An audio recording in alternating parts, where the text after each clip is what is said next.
Well, let me detail to you how a realtor can engage with you throughout the new construction process. This is what I do with my clients who are buying new construction homes.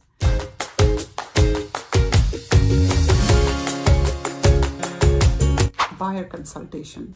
So you cannot decide to buy new construction without understanding what the resale homes are all about.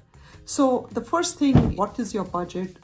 Where are you looking to buy? What location? Pros and cons. But there are not many people who come to me and say, Bela, I want to buy new construction. They want to evaluate all their options before they decide that new construction is the best option for them.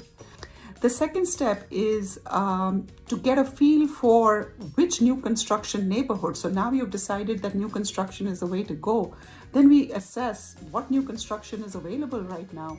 Sometimes I hear through my, personal channels of some that may not even be on the MLS or on the market or advertised anywhere. I give you access to all the new construction in the locations that you are considering.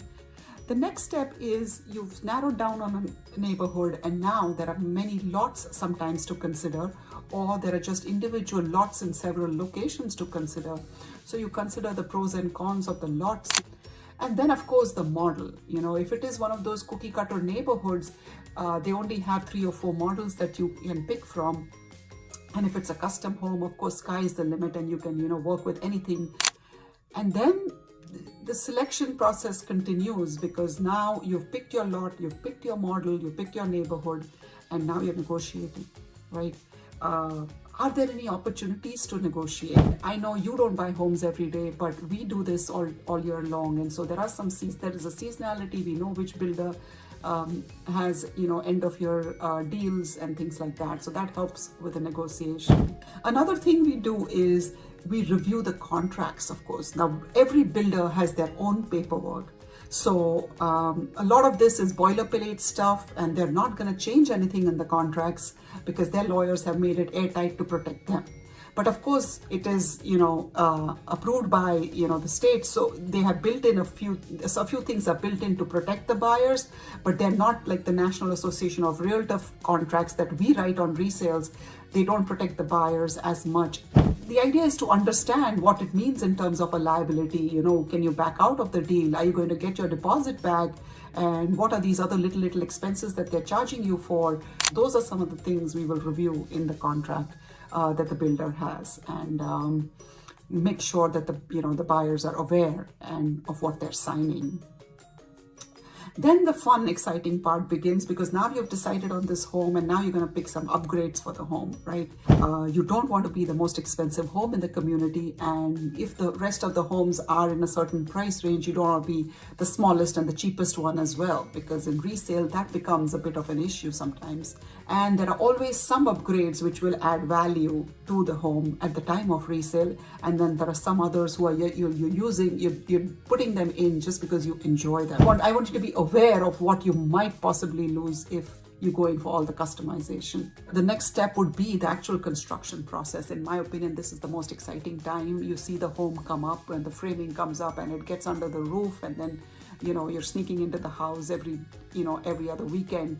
I help my out-of-town buyers and clients who are not able to physically be there by actually going there and taking some videos myself. And sometimes we actually catch some issues. We catch a fireplace that was supposed to be there that isn't there, or a window that's supposed to be there that's missing. It all depends on that on-site construction manager. That man is actually coordinating all these subcontractors, and that communication is key into seeing how well your home is done. For us, the important piece is that you have exactly what you had ordered. Then comes a time to get the experts in. I encourage custom inspections, and there could be, communication issues, and the only person who knows the building codes and how some of these things are supposed to be is the home inspector. So home inspections, I do believe the pre-drywall and pre-settlement inspections are very, very valuable, even in a new construction home.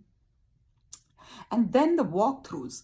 So typically, there used to be 3 walkthroughs in the construction process. The first would be pre-construction, then it would be pre-drywall, and then pre-settlement.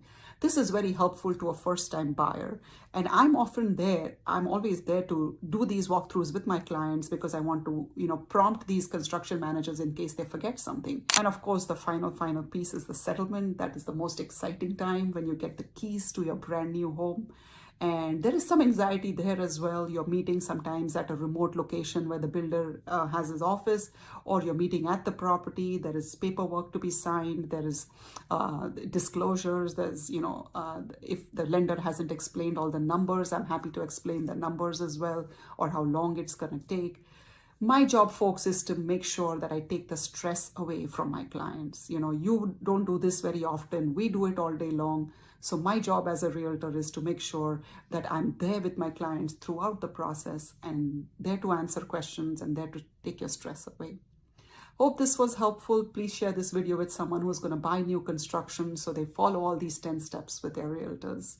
I think we have a very strong role to fulfill, even in new construction purchases.